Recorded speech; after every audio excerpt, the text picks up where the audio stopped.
Hey folks, Corey here with Fist and Stone Wargaming. Today I'm going to show you how to apply transfers to your Warhammer 40k models and get a smooth result every time.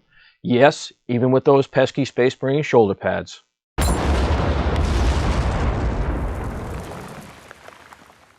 So here's what I'm going to show you how to get for a final result. These Space Marine shoulder pads are notoriously difficult to get a circular decal to set nice and flush and crisp and clean. This is going to make it look very simple. All right, what do we need for tools to make this work? Hobby knife, nice and sharp blade on that. A brush, I got a chisel shaped brush here, just a synthetic brush, nothing fancy. That's what I use for all of my transfers. A pair of tweezers helps out immensely. And then the magic ingredient here, which is Walther's Solvaset Decal Setting Solution. This solution really does make everything snuggle right down nice and tight. This is a pretty old bottle. It's a pretty big bottle. Been around a long time. It's about halfway gone, so this will last you forever. There are other options out there, notably Micro Scale makes a Micro Sol and Micro Set. This is all of that just in one. And of course you're going to need some kind of water to float these water slide decals. Now what I actually do, I use the sponge of my wet palette to set the decals on and let them soak through.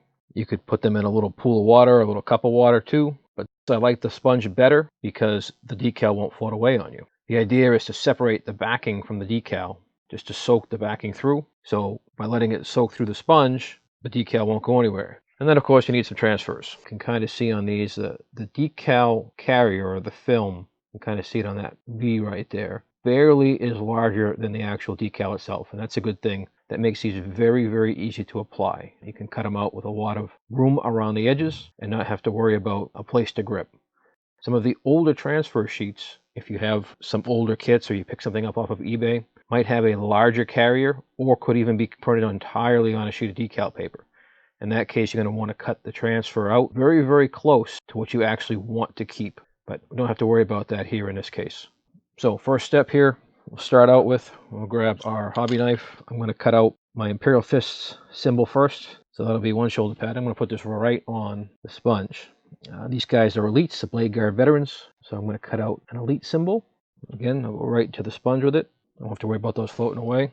And I've already kind of decided I'm going to use a white skull for the mini shield that he's got on the front of his armor. All right, time to place the decals on the model. The chapter badge will go on the left shoulder pad. The squad marking, the elite symbol will go on the right shoulder pad. And I'm going to place the skull on his shield. We'll do these one at a time here. Get a little bit of water onto the brush and actually paint it right onto the miniature first. We'll do the front shield here first because that's the easiest one to let sit. So take some water and just put it right where you want to apply the transfer. This will help the transfer slide from the backing paper onto the miniature. Then just grab the transfer with your tweezers and use the brush to slide it off. Now you have plenty of working time here as long as you keep this transfer wet, and you can re-wet it and refloat it as much as you'd like to move it into the exact position you want. So I'm going to move this around here because I want to get this a little bit more centered. This is why I like to use the chisel end of this particular paintbrush. That looks pretty good. And that'll just sit right there. Not very hard to do it on a flat surface like this, but now we're going to move on to the more difficult transfers. I'm going to start with the chapter marking. Now these are going to be tricky initially, because what you're going to want to do is really kind of line them up on center. They're not going to sit down like they did on the front. Either the bottom's going to sit down like it is there, and then you see the top's kind of separated off the model, or the top's going to sit down and the bottom's going to stick up. But you're going to try to get an eyeball on making sure it's properly positioned both vertically and horizontally, and that it's got the right angle.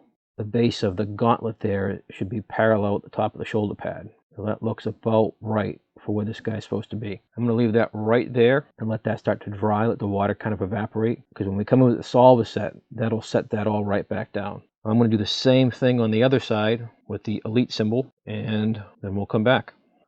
Okay, now we've applied all three transfers that I'm planning on applying to this model. We want to make sure we let all the water dry off, and then we'll come in with the Solvaset.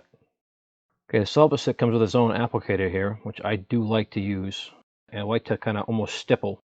You also don't want to brush it on, because just like the water, it will refloat the transfer before it starts to actually dissolve it. So you want to make sure you've got good position on your decal, because as soon as you put this on, it's going to start dissolving and the solution will start putting it right down onto your miniature. So it's only been a minute or two here and you can see the decals already starting to set right back down. At this point in time, what I do is I like to just go through and stipple these little creases that are forming. And now we just wait and let that dry. I left the model to dry for about 10 minutes, and you can see now that the decals have really settled down nicely. As a final step, I recommend sealing over the top of these. You can use a brush-on medium, like Lamian medium, or if you plan on using a spray varnish on your whole model, like I do, that'll do the trick. You can also paint right over these decals once they are dry to touch up an imperfection or add some chipping or weathering. You don't have to seal it beforehand, as long as you're only using a small amount of paint. If you're interested in more tips and tricks for your hobby projects, click on the playlist at the top right. Thanks for watching. We'll see you in the next video.